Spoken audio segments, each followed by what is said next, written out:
Donc, bonjour à tous, rebonjour pour ceux qui nous suivent depuis ce matin 9 heures. Je sais que le programme est riche et c'est très dense et ça ne s'arrête pas. J'espère que vous avez réussi à faire une petite pause depuis ce matin. Et puis, on est très content de lancer un nouveau format. Donc, vous allez voir une nouvelle table ronde. Il y a une première table ronde ce matin sur les femmes entrepreneurs, mais celle-ci, c'est sur une autre thématique, plutôt business. C'est comment faire passer son chiffre d'affaires de 0 à 1 million d'euros. Donc, de grandes promesses. On va voir si nos intervenants arriveront à nous donner plein de conseils. Et du coup, on a la chance cette année d'avoir les fondateurs de Columbus Café, Philippe. On a aussi la fondatrice de June, Carole, et Émilie Spilo avec Laure. Et donc, c'est Philippe qui va animer cette table ronde. Et puis, n'hésitez pas à leur poser plein de questions. Donc, vous avez la petite rubrique Q&R, donc questions-réponses. Comme ce matin, pour ceux qui étaient déjà là, posez-leur toutes plein de questions.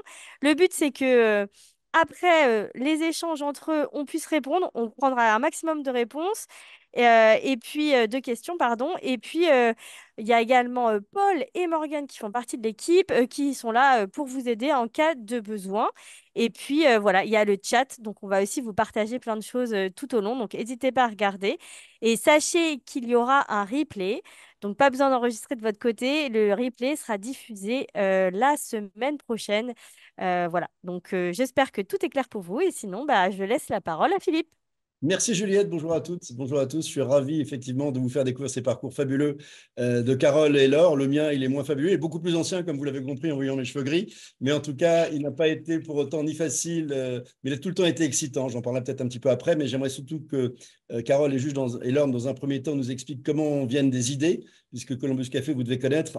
Pour faire très court, malgré tout, c'est une aventure née en 94 sur une idée très simple, c'est que les cafés français mouraient les uns après les autres et qu'il y avait quelque part, loin de nous en Amérique, un Américain qui avait, en s'inspirant de l'Italie, donné envie aux gens de consommer des cappuccinos et des cafés latte en se baladant.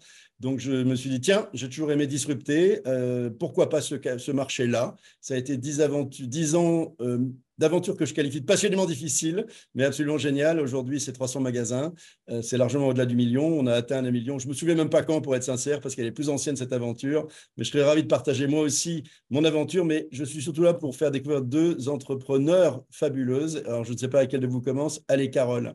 Est-ce que tu étais prédestinée à faire une entreprise aujourd'hui, June, qui a largement atteint le 20 millions, le 10 millions d'euros ou le 20 millions d'euros? Donc, tu as largement passé ce premier cap. Raconte-nous comment naît cette idée. Et, pardonne-moi de le rappeler, si tu me le permets, c'est que tu n'étais pas vraiment destiné à ça, avec des parents prof d'université. Non, toi, tes parents étaient en Auvergne agriculteurs. Toi, tu étais Alors, prof d'université et comédienne. Comment est-ce ouais, que alors Comment fait June? mes parents n'étaient pas profs d'université, mes parents ni Non, mais agriculteurs, toi, tu étais. mes parents étaient profs au collège et au lycée. Et ma mère était institutrice, prof des écoles. Je viens en effet d'une famille en Auvergne très classique. J'étais destinée à être moi-même prof.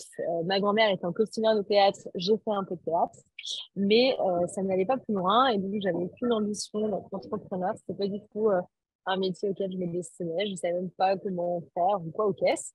Et ça m'est venu assez tardivement. Donc, j'ai fait une thèse en littérature. J'ai eu ma chaire à l'Université de Paris 12. Et c'est vrai que j'ai eu l'idée de monter une première boîte qui était liée à mon expérience puisque j'étais aux États-Unis, je faisais mon doctorat, mon master et mon doctorat aux États-Unis quand Facebook a été lancé. Et donc, j'ai monté une première boîte qui était un réseau social pour les futurs parents et les jeunes parents, inspiré de mon expérience aux États-Unis avec Facebook, mais aussi inspiré de l'expérience de ma sœur qui venait de déménager en Bretagne et qui n'avait pas de copine. Et donc, c'est comme ça que je me suis lancée dans ma première boîte, un peu par hasard. J'ai fait toutes les erreurs possibles et imaginables. Oui. Ça a été un J'ai échec en plus. planté. Ça a été un échec. Ça a Ah été un ouais, c'est un échec. gros échec avec. Puis un échec, c'est pas juste on a raté, c'est-à-dire que rater un truc, rater un plat qu'on fait ou rater sa relation, ça regarde son cercle proche. Rater une boîte, c'est tout le monde le sait. Tout le monde le sait, tout le monde a son avis, des gens sont contents de vous voir chuter. Enfin, c'est très, très dur émotionnellement, financièrement. C'est plein d'émotions compliquées. Mais en même temps, c'est très formateur. Ce qui fait que derrière, j'ai lancé une deuxième boîte. Ouais, je t'interromps parce que comment, alors qu'on est un peu dans le trou, que tout le monde te regarde un peu comme ayant échoué, d'une certaine façon, en tout cas toi tu t'es vu comme ça, comment est-ce qu'on trouve l'énergie de rebondir et d'en faire une autre? Et en combien de temps on passe de l'une à l'autre?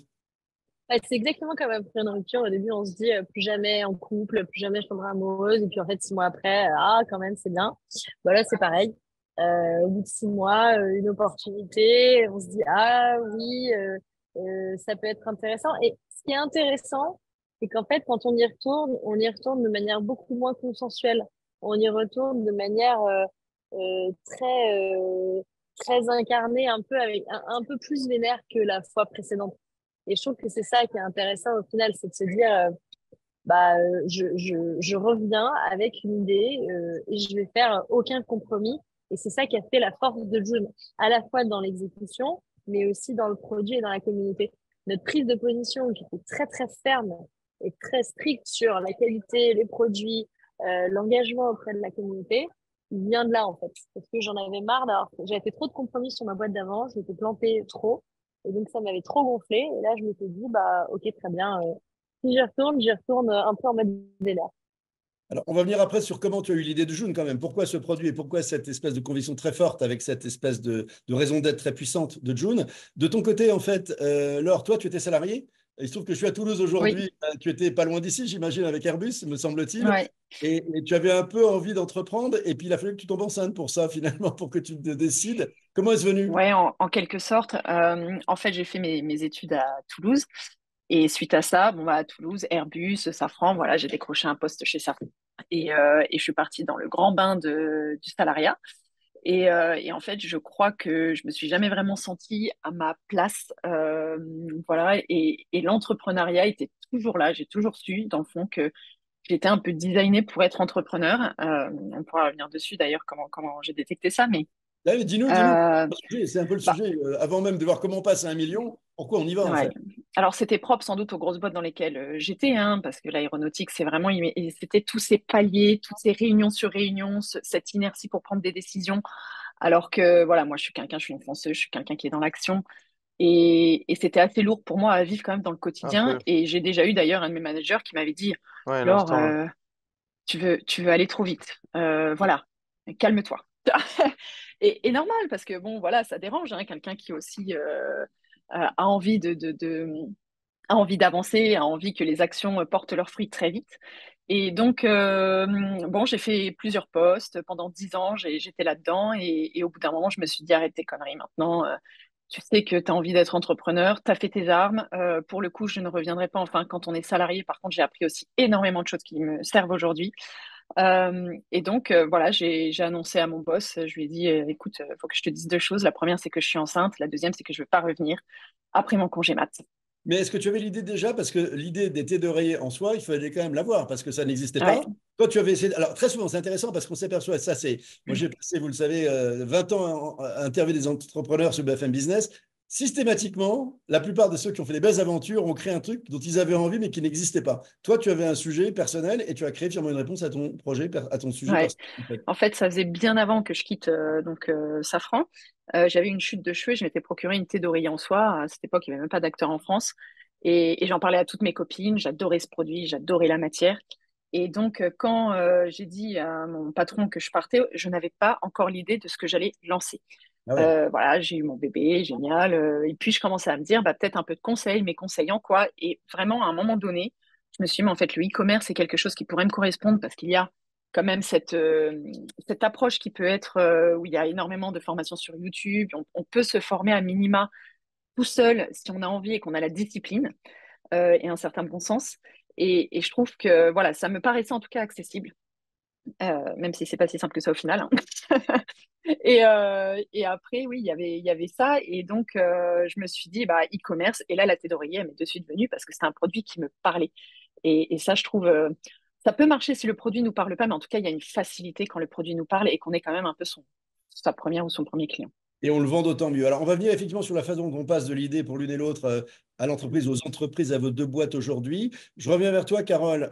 Du coup, si on fait une forme de pitch de l'époque, en fait, tu vendais quoi quand... Tu n'as pas cherché d'investir au début, puisque tu en as cherché plus récemment, tu as levé des fonds plus tard. Pour autant, c'était quoi l'idée, la stratégie et comment la mettre en œuvre? Quel canal? Si tu nous fais un rappel en 1 minute de ce que tu avais en tête et finalement ce qui s'est passé après, finalement, au décalage entre le projet, le rêve et la réalité. Il n'y avait aucun décalage entre le projet et la réalité. Moi, j'étais très. Le but du jeu, c'était de faire des produits d'hygiène et de soins de très grosse qualité pour les futurs parents et les jeunes parents. C'est ce qu'on a fait. Dès le départ, en fait, l'ambition, c'était de se dire on va faire de la couche en abonnement et derrière, on va pouvoir permettre aux gens de rajouter des produits dans leur abonnement tous les mois parce que ce sera beaucoup plus facile et beaucoup plus pratique pour eux. C'était l'idée de départ. C'est exactement ce qu'on a exécuté. On n'a jamais dévié, on n'a jamais pivoté. Et j'étais pas la première cliente, parce que moi, j'avais pas d'enfant à l'époque. Moi, j'ai un fils qui a 3 ans, donc je l'ai eu. June avait déjà bien avancé. Mais c'était vraiment lié au fait que, voilà, je voyais qu'il y avait un marché, je voyais qu'il y avait un besoin. Et comme j'étais moi-même pas cliente, j'étais mieux à même d'identifier est-ce que c'était un problème pour tout le monde ou est-ce que c'était un problème pour moi? Parce que moi, j'avais ce problème-là. Et en fait, moi, j'avais pas ce problème parce que j'avais pas d'enfant. Donc, ça me permettait de vraiment savoir est-ce que c'était un problème pour tout le monde. Et comme c'était un problème pour tout le monde, bah, ça a marché. C'était quoi la bonne idée? C'était la couche ou c'était l'abonnement? Parce que l'abonnement aussi, c'était original, C'est en les fait. deux. Ouais, c'est C'était ça. les deux, puisque le produit, c'est un produit sur lequel il y a un très fort lobby pour avoir le moins de réglementation possible. Donc, nous, on s'est dit, bon, on va s'imposer des standards hyper contraignants. Et le deuxième angle, c'était justement l'abonnement, la livraison à domicile, faire quelque chose de très pratique avec un service client très à l'américaine, toujours à l'écoute, on reprend les paquets pas ouverts et avec des choses qui n'existaient pas. En fait, si vous aviez une expérience, vous alliez au supermarché, vous achetiez votre produit, vous n'aviez pas la possibilité d'avoir la contre-expérience. Je m'abonne en 3 clics, j'ai des imprimés trop mignons. Je me fais livrer chez moi ou en point relais. Si j'en ai trop, je les renvoie, c'est gratos. Enfin, c'était que des trucs qui n'existaient pas. Donc nous, on est arrivé, on a dit bah, on n'a pas, enfin, on a amélioré le produit, c'est-à-dire que j'ai pas créé un iPhone, j'ai pas créé Uber. Mais quand on y pense bien, en fait, un iPhone et Uber, c'est pas révolutionnaire, c'est pas un produit qui n'existe pas. Les taxis, ça a toujours existé, les téléphones et les ordinateurs portables ont toujours existé. Ce qui amène une innovation qu'amène l'iPhone ou qu'amène Uber, c'est le fait de dire bah, on va changer la façon dont on accède aux produits ou dont on accède aux services. Et en fait, c'est ça qui est, je pense, une grande force dans l'innovation. C'est pas de se dire je dois réinventer la roue à chaque fois en inventant un truc qui n'existe pas, mais c'est de Oui. réussir à trouver le moyen d'amener un produit ou un service d'une meilleure manière à un meilleur panel de gens. Ouais, le meilleur d'Amazon au service de la couche. Alors justement, on va parler de marketing, de création d'une marque après ensemble, et pour toutes les deux d'ailleurs, mais tu n'avais pas d'expérience industrielle, tu n'avais jamais créé de produit pour le coup. Comment on fait quand Non. on parle de cette envie, de cette vision, de cette stratégie, de cette raison d'être, en quelque sorte, à bah, une boîte avec des produits? Quelle était la stratégie? Tu as une faiblesse, en fait, tu ne produis rien, quel est le concept? Bah, alors, il y a une chose qui est très pratique quand on est chercheur, c'est qu'en fait, on sait apprendre. Un très bon chercheur, c'est quelqu'un qui sait très bien apprendre. J'ai pas beaucoup de qualités, mais j'ai celle-là. Et donc, en fait, tout s'apprend. On peut tout apprendre. On peut, si je voulais être championne de MMA dans 5 ans, je pourrais devenir championne de MMA. Pas forcément dire que j'aurais beaucoup de talent, mais Fais gaffe quand on peut même. tout apprendre. Non, mais on peut tout apprendre et on peut, entre guillemets, c'est comme dans Ratatouille, quoi. Anyone can cook, bah, c'est très vrai. On peut devenir ce qu'on veut à partir du moment où on met l'effort, l'énergie, l'ambition et l'engagement pour y aller. Donc, bah, on apprend ce que c'est qu'une industrie, on apprend ce que c'est que les législations relatives à des produits, on apprend comment fonctionne une usine, on apprend toutes ces choses-là que normalement on ne sait pas. Et c'est comme ça aussi que derrière, on est capable de faire des choses que finalement on n'était pas censé savoir faire, quoi. C'est pas compliqué finalement. En t'écoutant, ça a l'air simple. Je ne pense pas que ça l'était complètement. Je reviens vers toi en fait, Laure, sur Emily's Pillow. Toi, tu avais donc l'envie d'offrir des thés d'oreiller en soi, ça existait. Toi, tu as créé en fait une plateforme, un site d'e-commerce en fait. Donc, Ouais. comment tu es passé du rêve là et de ce rêve d'entrepreneur à une réalité aujourd'hui qui fonctionne très très bien? Bah, concrètement, le parcours, à partir du moment où j'ai décidé de mon produit, donc vu que j'étais en qualité aéronautique, voilà, je savais comment identifier des fournisseurs, les sélectionner. Donc j'ai commandé pas mal de thé d'oreiller chez différents fournisseurs. Après, bah, tout simplement, j'ai pris le meilleur, j'ai discuté avec lui, un peu négocié. J'ai demandé à une copine de mon équipe de basket de l'époque de faire quelques photos. Site Shopify, honnêtement, aujourd'hui, n'importe qui peut en monter un. En monter un très beau, c'est différent, mais alors celui que j'ai commencé et avec lequel finalement j'ai fait mon premier million, il avait vraiment une tête qui ressemblait à rien. Et Ouais, et ça, je trouve, c'est hyper important parce un que premier million, parfois, on attend. un premier million que tu fais en un an, on le rappelle quand même. Ouais, Premier million que tu fais ouais, en ouais. un an. Ouais, et ça, c'est hyper important de le dire parce que parfois, on attend que tout soit hyper chiadé, que tout soit pour se lancer. Alors qu'en fait, bah, mon site, aujourd'hui, j'en aurais un peu honte hein, de le remontrer. Mais en fait, ça a marché parce que je crois que les mots que je mettais et les choses, moi, ça me parlait. Et il y a eu une vraie communication qui s'est faite avec les prospects, en fait. Et voilà. Donc, photo avec mes potes de l'équipe de basket. Je crée le site, je mets ça en ligne. Je travaille bien sûr le mot, mais en fait, je mets sur mon site ce que j'aurais aimé voir, moi, en cherchant une tête d'oreille en soi et les infos qui m'avaient manqué. Et à partir de là, bah, je lance les pubs, je me forme aussi à Meta Ads. Tout ça, c'était juste avant le Covid, hein. Et donc, je lance mon Meta Ads. Je fais mes premières ventes. J'avais encore le green green sur mon Shopify. Et là, trop chouette. Puis ça commence à bien marcher. Je fais, je sais pas, 10 000 € en une semaine, quelque chose comme ça. Je me dis, oh, bah, dis donc, ça commence à fonctionner.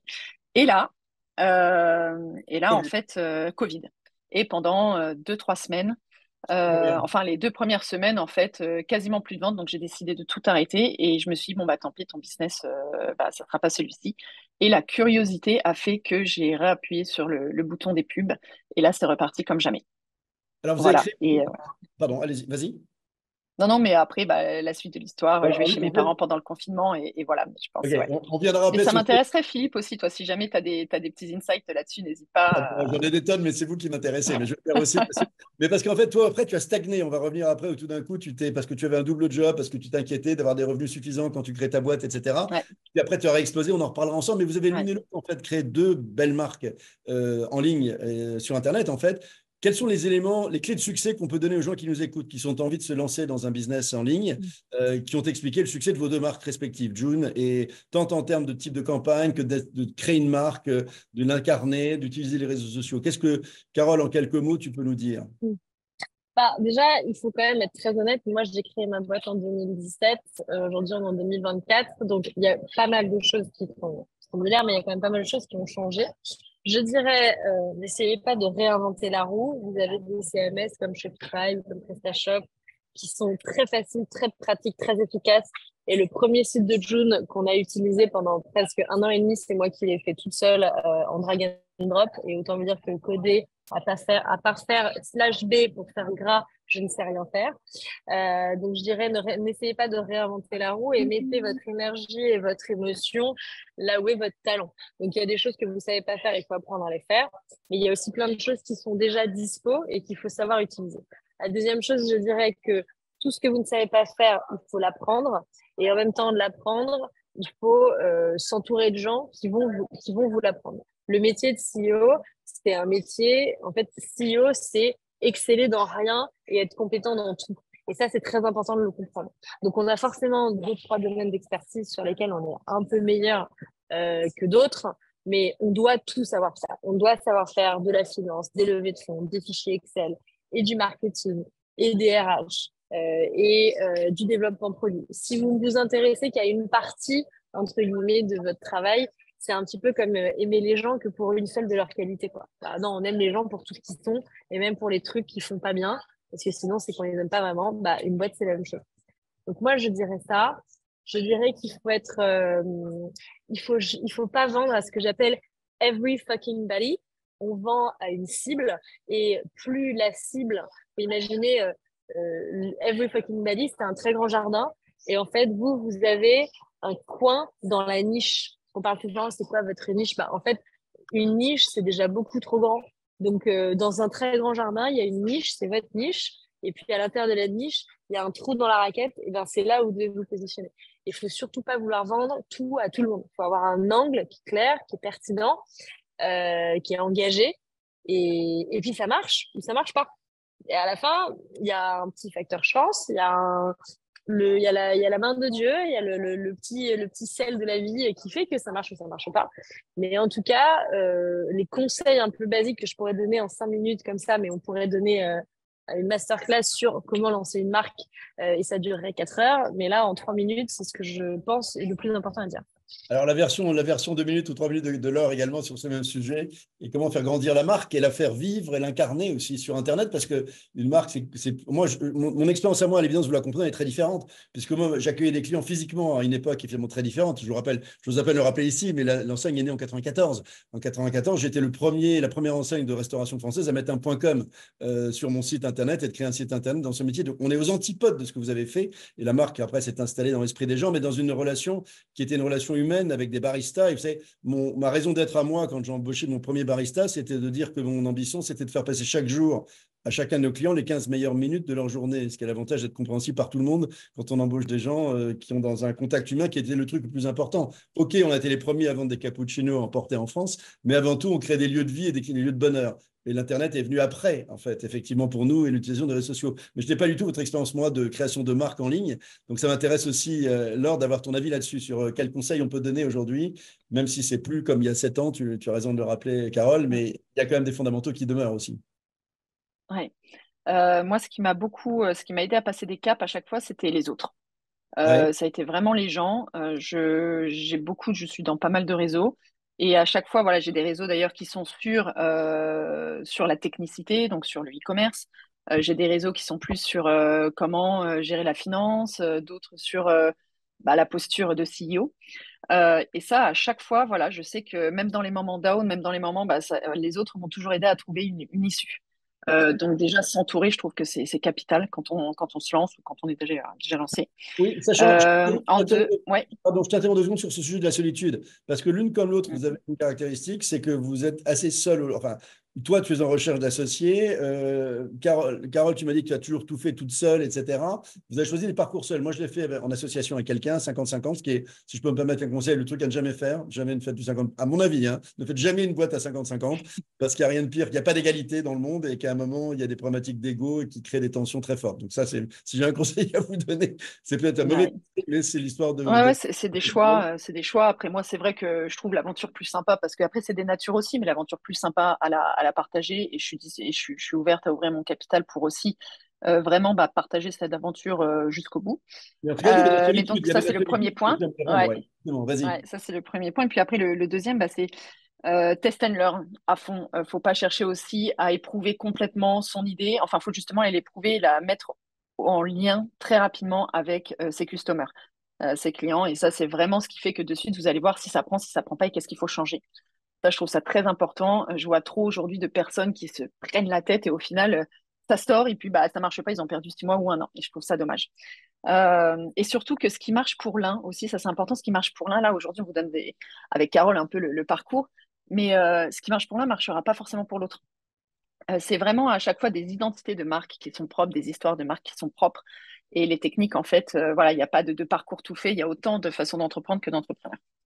Euh, Vas-y. et, ouais, et aussi parler de son histoire. Ça, important. Moi, c'est là où j'ai senti aussi qu'il y a eu un gap et que la marque a décollé. C'est quand je me suis enfin livrée et qu'entre guillemets, j'ai fait mon coming out parce qu'avant, j'avais presque honte d'avoir créé une boîte j'étais tellement à l'opposé de ce que je faisais avant. Avant, j'étais quand même dans des réservoirs d'huile de la 350. J'étais responsable industrielle. J'allais voir les mécanos, les soudeurs. J'avais appris tout ça aussi pour me former.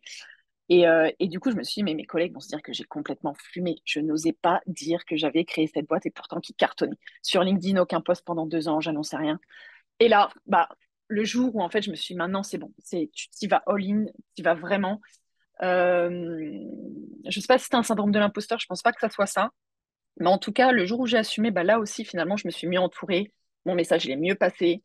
Je sais pas, il y avait un truc qui s'est fait et je pense que c'est normal, mais ça, c'est important aussi voilà, de vraiment tenir sa boîte et de la représenter. Juste une chose, parce que tu m'as dit en off, et je pense que tu m'autorises à le dire, parce qu'il n'y a pas de raison que tout ce que tu as dit l'autre jour, on ne puisse pas le répéter. Il y a une rencontre intéressante avec quelqu'un qui t'a dit, tu passes un peu trop de temps à côté d'autres choses parce que tu as un peu peur de ne pas avoir assez de revenus, et tout d'un coup, il t'a donné un coup de pied aux fesses en disant, si tu mets toute ton énergie, ça va décoller, et tu as eu cette crainte qui est légitime quand on crée une boîte de ne pas forcément pouvoir en vivre, etc. Et ça, c'est une question que se posent beaucoup d'entrepreneurs. Et quand Ouais. on n'est pas all-in, comme tu dis, le business ne démarre pas aussi. C'est peut-être pas inutile de le Ouais. rappeler. je pense que c'est pas pareil pour Carole, qui, elle, je crois, a été all-in. Je commence à comprendre son tempérament. Elle est all-in tout le temps, à mon avis, surtout. Donc, elle n'a pas dû Ouais. vivre cette double répartition du travail. Et ça a été le moment clé, ça, pour toi? Parce que tout d'un coup, tu as fait x4 en peu de temps. Ouais, en fait, je faisais du conseil à côté en e-commerce. Mais ça me prenait trop de temps, ça me prenait 2 jours dans la semaine, voilà, sur plus la vie de famille, etc. Donc je me suis dit là, c'est plus possible. En plus que j'étais Calliope et tout ce qui va administratif avec, donc et c'était pas mon truc. Donc je me suis dit maintenant, vas-y à fond sur Émilie Spilo. C'était via le CJD, un réseau là où on avait fait un codev et qui m'avait dit, bah alors en fait, t'as un énorme potentiel. Cette boîte, c'est une boîte de cœur. Vas-y, donne tout. Et je pense qu'à partir de là, j'ai commencé à ouvrir les possibilités pour recruter, pour m'entourer. Et là, bah, aujourd'hui, on est encore en train de passer des caps. Voilà, cette année, on vise entre 5, 6, 7 millions, on verra. Et voilà, et je pense que c'est des chiffres qui décollent parce qu'en fait, ça y est, je suis 100% dédiée, j'ai l'énergie, elle est vraiment sur la boîte. Et ça, c'est génial. Tu as jamais douté, toi, Carole, à aucun moment? Carole, est-ce que tu as jamais... Ouais, non, excusez-moi, c'est que je me mute parce que j'ai un peu de bruit autour, donc je me mute à chaque fois, mais je Non, suis là. je t'en prie, je t'en prie. Si, bien sûr, on doute tout le temps. Il n'y a aucun jour où on doute pas, hein. Mais même quand la boîte, elle va bien, même quand la boîte, elle a beaucoup grandi, le doute, c'est la quintessence de l'entrepreneur. Je pense qu'un entrepreneur qui arrête de douter, c'est un entrepreneur qui commence à faire beaucoup de conneries. En fait, il y a beaucoup de parallèles sur la vie et sur l'entrepreneuriat. C'est comme si vous vous dites, mon conjoint, mon compagnon est acquis à ma cause, quoi que je dise, quoi que je fasse, entre guillemets, on s'en fout. Il ou elle restera là toute sa vie parce que c'est comme ça et parce que voilà, j'ai bien fait un truc une fois au départ. Bah, c'est une recette pour la catastrophe. Donc, l'entrepreneuriat, c'est une lutte de tous les instants et plus la boîte grandit et plus les emmerdes sont grosses. Et la seule différence, c'est que bah, en fait, plus la boîte grandit, plus vous avez des gens pour gérer des petites emmerdes. Donc avant, vous gériez, et plus la boîte grandit, et plus vous gérez des emmerdes de plus en plus grosses. Donc en fait, et parce que c'est tout ce que les autres n'arrivent pas à gérer à votre place, parce que quand ça devient trop grave, trop important, trop dur, trop machin, bah, ils vous l'envoient à vous. Donc, ce qui fait que les entrepreneurs qui ont des grosses boîtes, finalement, ont une grosse résilience parce qu'ils passent leur temps à gérer des trucs chiants. Et c'est ça qui, je pense, c'est un truc, j'aime bien le dire parce que on a tout le temps l'impression que l'entrepreneuriat, c'est trop cool, aussi parce que, bah voilà, on fait de la communication, donc on explique, on va raconter que c'est trop bien, il y a une forme de liberté, mais c'est pas vrai. Moi, je suis libre de rien. J'ai une équipe, j'ai des invests, j'ai des banquiers, j'ai un comité de direction. Faut pas croire que je vis dans une tour d'ivoire et que c'est moi qui décide et je veux ci, je veux ci, je veux ça. Puis le monde dit attention, Reine Carole a décidé que ça fonctionne pas du tout comme ça. Les gens qui veulent faire de l'entrepreneuriat pour avoir, entre guillemets, cette forme de pouvoir et cette capacité décisionnelle, se trompent. C'est absolument pas notre métier. Et le métier de CEO n'est pas du tout ça. C'est juste savoir gérer des problèmes de plus en plus gros avec de plus en plus de calme, de plus en plus d'assises, de plus en plus de confort. Parce que bah, c'est ça la vie. Donc forcément, il y a tout le temps des doutes parce que tu sais jamais que la merde qui t'arrive, tu sais jamais si tu vas bien la gérer ou pas, quoi. La façon dont Et je je me résume. permets de rebondir, Carole, sur ce que tu dis parce que je trouve ça super important. C'est clair, c'est un enchaînement de problèmes. Et en fait, si on n'est pas orienté en mode solution, avec donc cette fameuse résilience, bah, ça va être très compliqué. L'expérience peut être vivable, mais ça sera beaucoup moins fun en tout cas que en se disant bon, chouette un problème, je vais comment celui-là quoi. Et il y Je vais en a qui sont résumer, quand même vraiment si vous me vraiment chauds à permettez, gérer. je vais résumer. Tu vois, typiquement, moi, j'ai un truc, c'est qu'on recrute jamais des gens en disant ah, il est trop bon, son CV est trop impressionnant, il a fait trop une bonne école. Moi, je recrute des gens qui ont 50% de compétences, 50% de valeur. Et la partie valeur, c'est pas est-ce que aujourd'hui on s'entend bien, est-ce que je le trouve cool, c'est est-ce que je serais contente d'être dans la merde avec cette personne. Est-ce que dans la merde avec cette personne, franchement, on va quand même kiffer. Et c'est ça mon principe numéro un. Parce que bien s'entendre quand tout va bien, c'est exactement comme le début d'une relation. C'est très facile de bien s'entendre quand tout va bien. La question est, ça va se passer comment quand vous allez plus vous entendre? Et ça va se passer comment quand les chiffres ils seront plus bons? Ça va se passer comment quand il y aura telle merde qui va vous arriver dessus? Et voilà. Et moi aujourd'hui, j'ai une équipe incroyable. Ça fait 2 ans et demi que j'ai une équipe qui est dingue. Et on a des tas de merde, mais on est très heureux de les vivre ensemble. Et ça, c'est vraiment l'immense force de June. C'est la team incroyable qui est là, quoi. Je vais résumer vos propos à ma façon à moi, parce que moi aussi j'ai été interviewé sur ce type de sujet. Moi je dis qu'on est des importateurs d'emmerdement et des exportateurs d'enthousiasme en fait.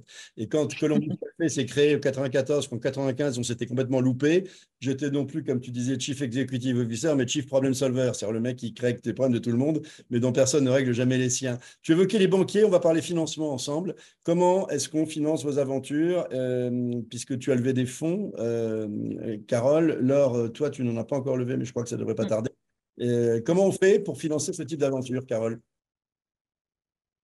Ah bah, dans le climat actuel, on va pas se mentir, c'est pas très facile. Alors, ça, il faut quand même pas se leurrer. Les boîtes alors, tout ce qui venait du produit, il y a 6-8 ans, ça avait le vent en poupe parce qu'il y avait eu de très belles histoires aux États-Unis. Là, depuis 2-3 ans, c'est très compliqué. Les financements pour les boîtes qui font du produit, bah, en précide, les gens vous disent on veut voir de la traction. En style, les gens vous disent on veut voir plus de traction. Et en céréales, les gens vous disent ah ouais, mais moi, je préférerais faire du précide et du sud. Donc, c'est un peu compliqué. Il faut pas se mentir. Néanmoins, il y a quand même des acteurs qui le font. Je pense que ce qu'il faut, c'est être capable de démontrer la puissance d'une marque, la puissance communautaire. Donc, être capable de créer une marque et une communauté, c'est des choses qui peuvent se faire sans beaucoup d'argent. Je pense que bootstrapper, c'est aussi très bien. C'est-à-dire que c'est important de se dire, bah voilà, j'ai une première production, ça me coûte 30 ou 40 000 euros. La rapidité avec laquelle je vais écouler cette production, la facilité avec laquelle je vais écouler cette production va me permettre d'ailleurs de réinvestir plus rapidement. C'est ce genre de métriques, entre guillemets, que les investisseurs aiment bien.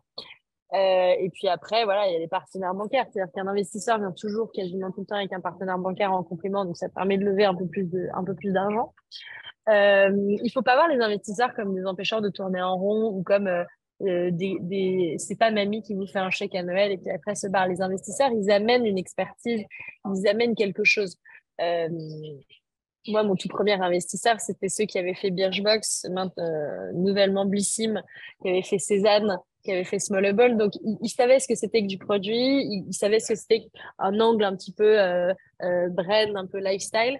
Et on a souvent été très proche d'ailleurs de l'équipe Cézanne parce que pour eux, on était un peu la version Cézanne du Kid. Alors, à des égards très différents quand même, avec tout l'amour que j'ai pour Cézanne, hein, on n'est pas du tout à la hauteur de Cézanne. Mais un investisseur est là pour amener aussi ça. Et ça rejoint une des questions qui est posée pas mal là sur le chat, sur le côté mentorat. Il y a des programmes de mentorat. Et après, vous pouvez aussi, et ça, c'est un truc dont on parle assez peu, mais moi, j'ai par exemple quelqu'un dans mon board qui est Odile Rougeol, qui est l'ancienne PDG monde de Lancôme, qui est venue dans mon board contre des BSPCE, c'est-à-dire que je lui donne pas d'argent. Et elle a un pourcentage de la boîte et son métier, entre guillemets, pour moi, c'est de faire des boards 4 fois par an et de faire des sessions de travail quand j'en ai besoin. Et ça, c'est des choses qui existent. Donc, il y a les investisseurs qui mettent de l'argent, mais ça ne vous interdit pas, avant d'avoir des investisseurs, de faire un comité stratégique avec des gens que vous respectez. Ça peut être des entrepreneurs, ça peut être des profils très différents, très divers. Et de se dire, c'est un peu l'équivalent d'un comité d'administration dans lequel un comité d'administration, par exemple, le comité d'administration de Carrefour, c'est pas des salariés de Carrefour, c'est pas des investisseurs de Carrefour. Il y en a, mais il y a aussi des gens qui sont nommés dont le métier, c'est de venir et de donner leur avis sur la stratégie de Carrefour, enfin, de tous ces grands groupes-là. Et ben, rien ne vous interdit, tout jeune entrepreneur que vous êtes, de créer des comités stratégiques avec 2 ou 3 personnes. Vous les rémunérez pas, vous les rémunérez en BSPCE ou vous les rémunérez en BSPCE, puis après en jetons. C'est-à-dire, en gros, en disant, bah, le jour où on fait 1 million d'euros, tu toucheras, je sais pas moi, 5 000 euros à l'année pour continuer de faire des boards. Et ce sont des choses qui existent. Et il y a des programmes de mentorat. Moi, je fais partie du programme de Sista, qui est un chouette programme, mais il y en a plein d'autres. Et je pense que ça, c'est 2 choses qui peuvent être très complémentaires. Je cite aussi bien sûr tout ce que fait Dominique Restino et Bénédicte aussi autour de Mouvji, qui est également un truc formidable sur le mentorat, notamment pour les jeunes entrepreneurs. De ton côté, Laure, en termes de trésorerie, toi, tu as tout financé en fonds propres. Aujourd'hui, tu commences à t'intéresser ou tu commences aussi à intéresser un peu la BPI, etc. Comment tu as financé? Ouais. Alors en fait, ouais, mais en fonds propres, c'est simple. Hein. Pardon, excuse-moi. Ouais, non, mais justement, non, mais d'abord parce que tu as des ambitions américaines en plus, puisque tu vas t'installer au Canada. Donc, il faut que tu finances tout ça. Parle-moi de cet aspect-là de l'aventure, en fait, d'Émilie Spilot. Ouais. Ouais, ouais. En fait, quand je dis en fonds propres, c'est simple, c'est dans le sens où j'avais zéro fonds propres, hein. J'avais pas d'argent de côté spécialement, et les premières marges que j'ai pu dégager m'ont permis de réinvestir dans le stock, m'ont permis d'investir petit à petit en fait dans différentes choses. Donc, j'ai pas été, j'avais pas du tout de réseau à la base, j'avais pas, donc j'ai pas cherché ces solutions-là. Et puis petit à petit, la solution, l'entreprise était très saine en fait, et elle vivait par elle-même.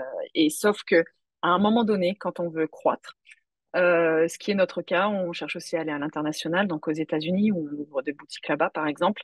Et aussi parce qu'on est sur une forte croissance, donc il faut qu'on augmente nos stocks. Là, j'ai besoin d'aller chercher en gros de la trésor pour régler les fournisseurs. Donc, il y a des solutions qui existent aujourd'hui qui sont très faciles, qui sont non dilutives. Donc, j'ai pas besoin de vendre des parts pour avoir ces fonds-là.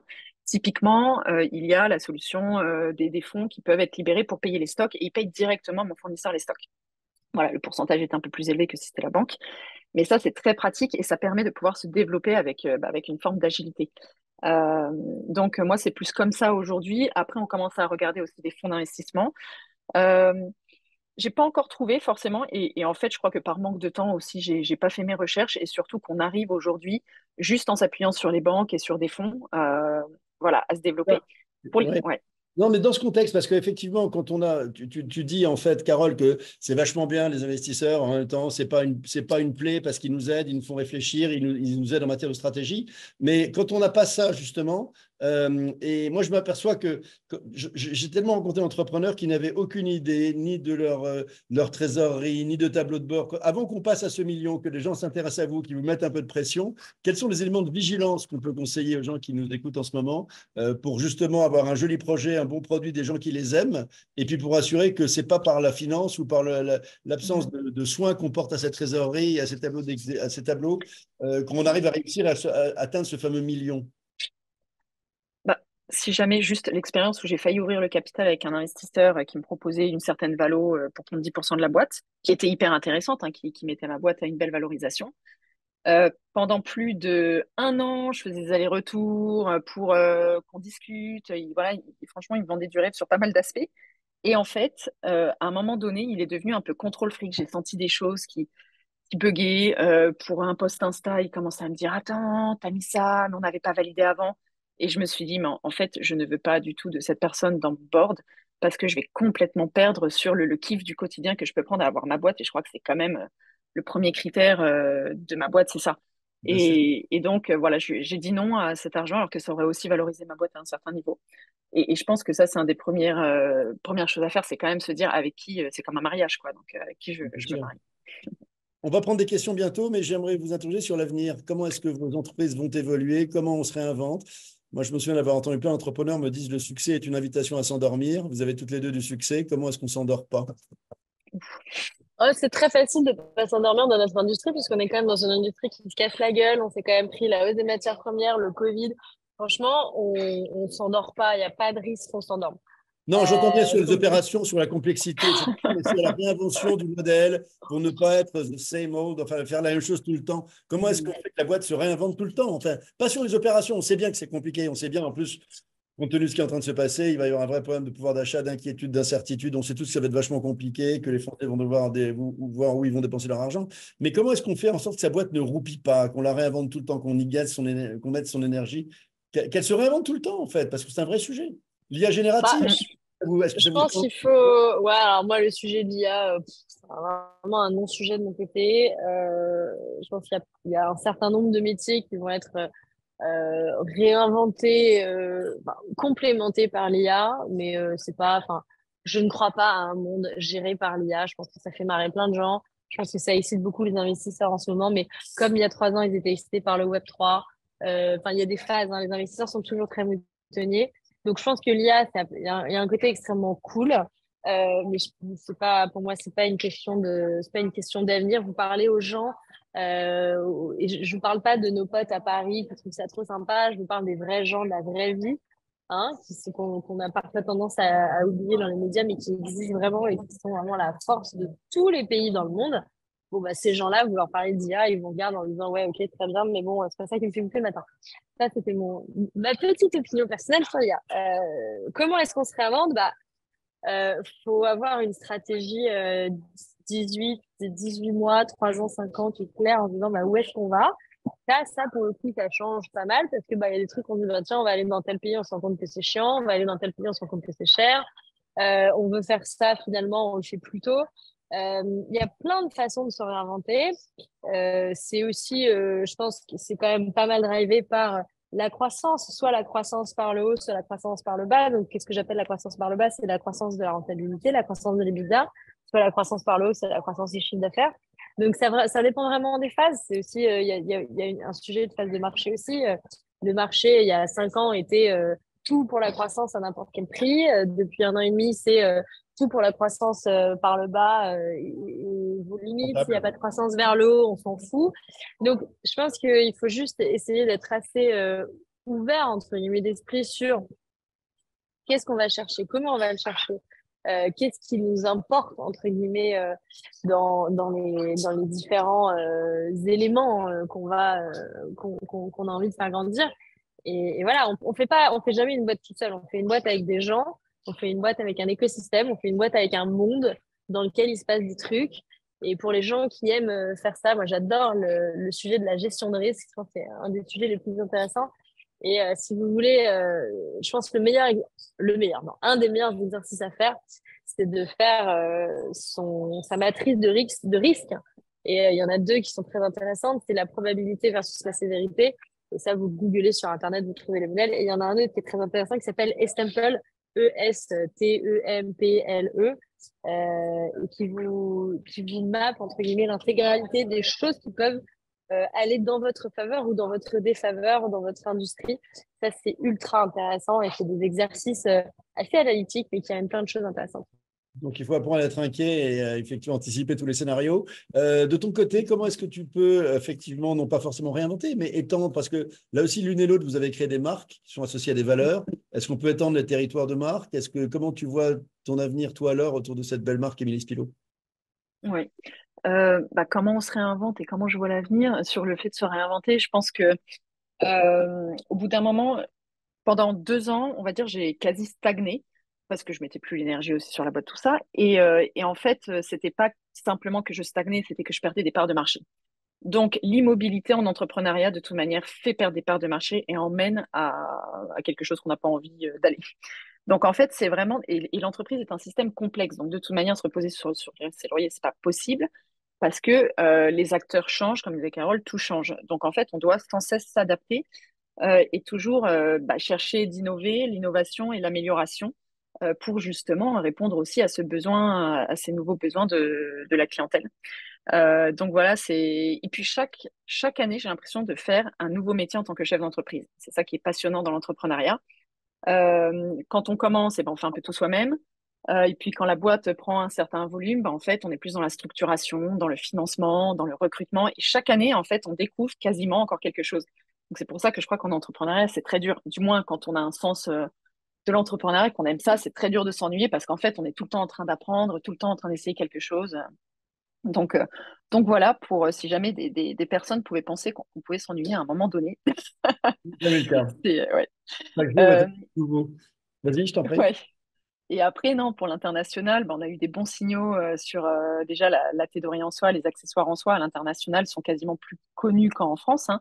Mais il y a aussi de très gros acteurs. Donc, nous, on va commencer par les États-Unis. On a eu notamment une aide de la BPI, qui est l'assurance prospection. Ceux qui cherchent à aller aux États-Unis, voilà, c'est une aide qui est dispo. Il faut contacter la BPI. Et, euh, et donc, voilà, et l'international, c'est encore un nouveau levier qu'on active et c'est encore un nouveau levier passionnant avec tous ces problèmes passionnants et chiants. Et voilà, et puis en fait, c'est reparti là pour un nouveau cycle. Et je sais qu'Émilie Spilot, j'ai encore envie d'y être de belles années parce que je sens qu'il y a encore de très belles aventures à venir. Allez, 19h44, je te repasse la parole, peut-être Juliette, avec des questions, si tu en as. Ouais, et je vais avoir des questions pour vous trois.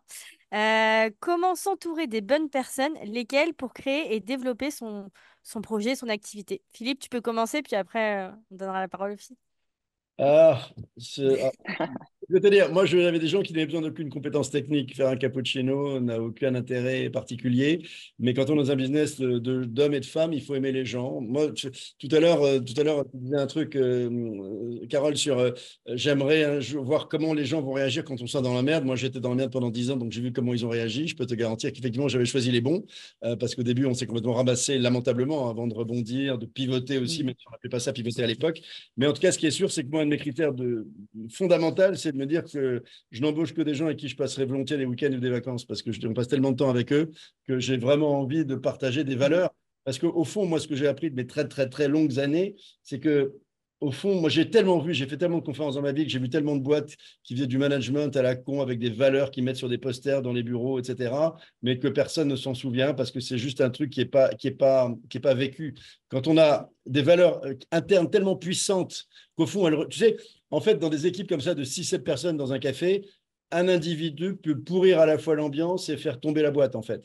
Et si tu ne fais pas le job en termes de manager par manque de courage de te séparer de cette personne qui libère une énergie folle, les gens ne te respectent pas. Et en fait, quand tes valeurs sont tellement puissantes qu'elles éjectent les gens qui n'y sont pas bien, bah, ça fonctionne vachement bien. Et moi, je n'ai jamais été un coupeur de tête, au contraire.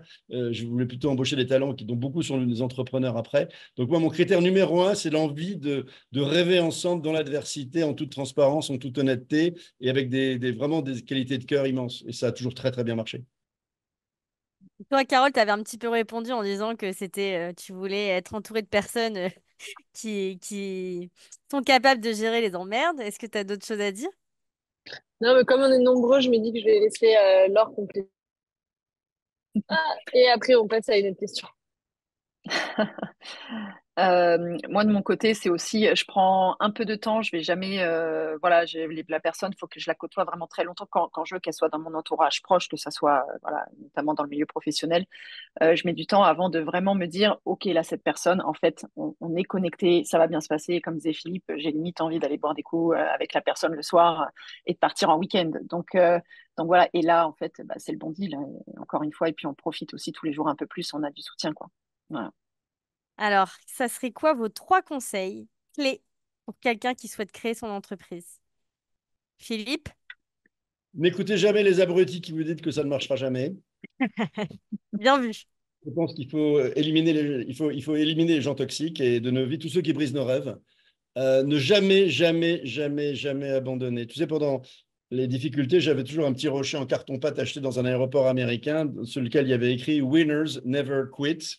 Les gagnants n'abandonnent jamais et quitters never win. Ceux qui abandonnent ne gagnent jamais. Donc, jamais écouter les connards qui brisent vos rêves.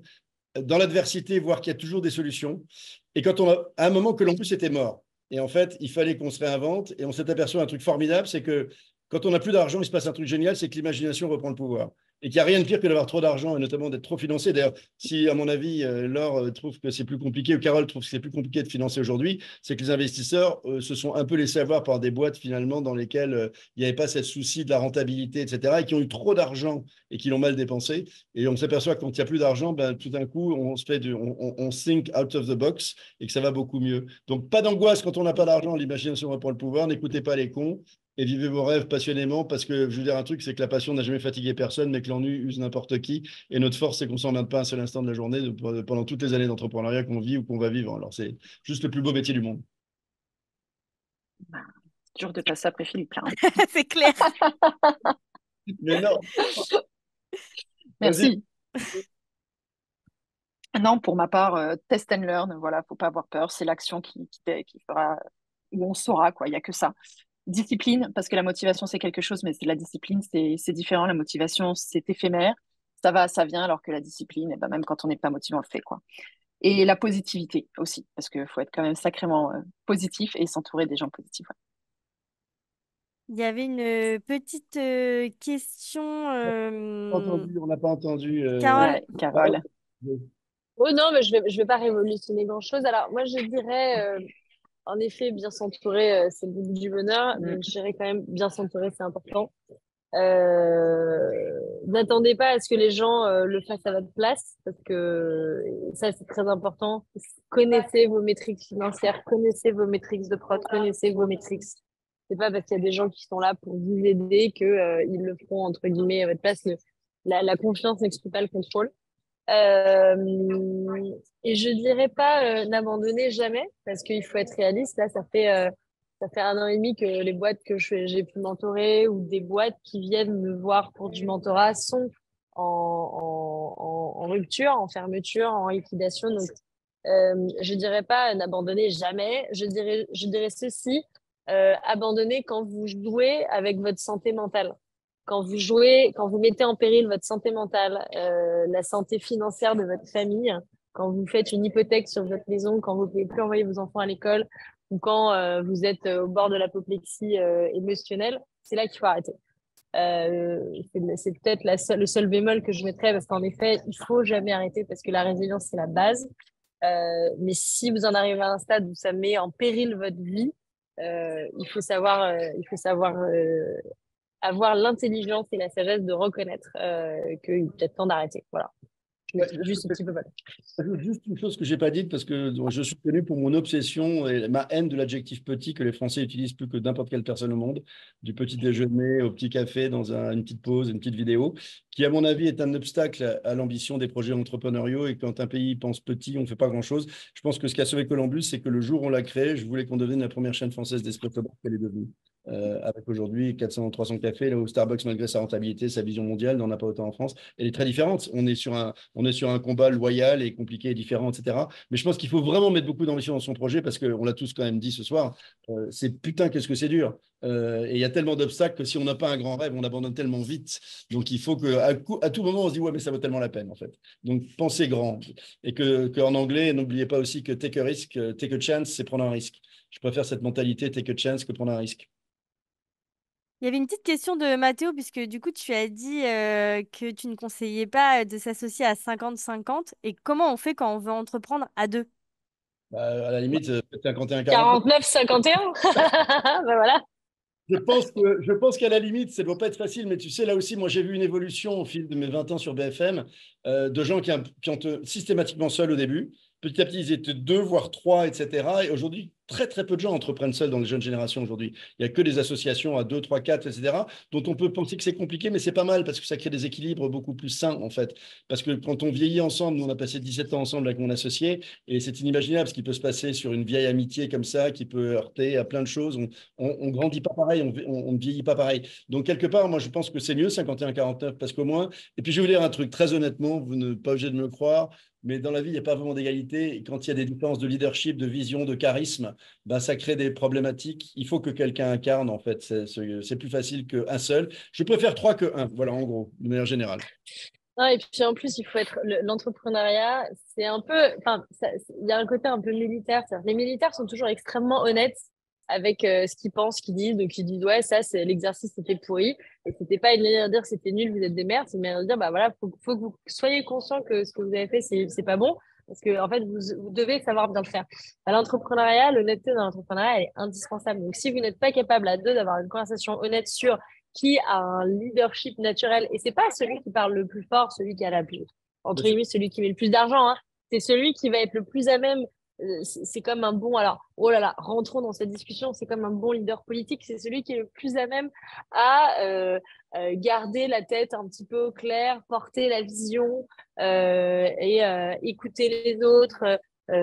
S'approprier entre guillemets les différents problèmes et donc c'est pas grave, c'est une compétence que tout le monde n'a pas forcément et je pense qu'il faut avoir l'honnêteté et la sagesse de reconnaître entre guillemets cette capacité et de pas se dire parce que c'est moi qui ai eu l'idée, c'est moi qui serai CEO parce que je vais être calife à la place du calife. Moi je sais qu'un jour je serai peut-être plus le bon CEO pour June parce que je sais pas faire 100 millions d'euros, je sais pas faire 45 pays actifs. Il y a plein de choses que je sais pas faire. Donc, je me dis tout le temps, et je le dis souvent à mes équipes et à mes investisseurs, je dis, bah, en fait, le jour où vous trouvez que je suis plus bonne dans mon job, il faudra me le dire, parce que ça voudra dire que c'est le moment que j'arrête. Et pas parce que je suis nulle, mais parce que je serai pas bonne pour cette phase-là. Et c'est OK. Pas avoir d'ego. Faut avoir le bon niveau d'ego pour réussir à supporter tout le truc, mais il ne faut pas se laisser diriger par ça, quoi. Juliette, une minute, si tu permets. Il y a le seul exemple de l'histoire du business français, là, je ne suis pas chez Accor parce que c'est Holiday Inn où je suis actuellement, mais le seul exemple du business français qui a su tenir à 50-50 pendant 27 ans, c'est celui du Bru et Pélisson, fondateur du groupe Accor.